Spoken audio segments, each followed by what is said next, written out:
Hey everyone, welcome back. Ever wonder how we can make essential building materials like cement more efficiently and sustainably? Well, today we're diving into a game changer in the industry, the clinker roller mill.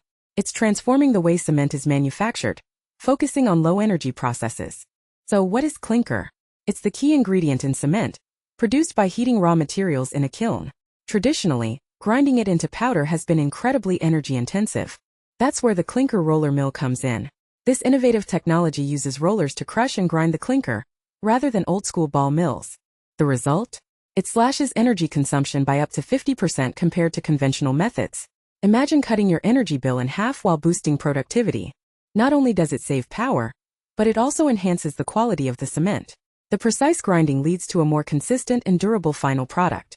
This is huge for the construction industry, as it lowers costs and reduces the carbon footprint of cement production, which is a major contributor to global emissions. From large-scale plants to smaller operations, adopting this technology means smarter, greener manufacturing. It's a win for businesses and the planet alike. So, whether you're in engineering, construction, or just passionate about sustainability, the clinker roller mill is a breakthrough worth watching. Thanks for tuning in. Don't forget to like, subscribe, and share your thoughts in the comments below. See you next time.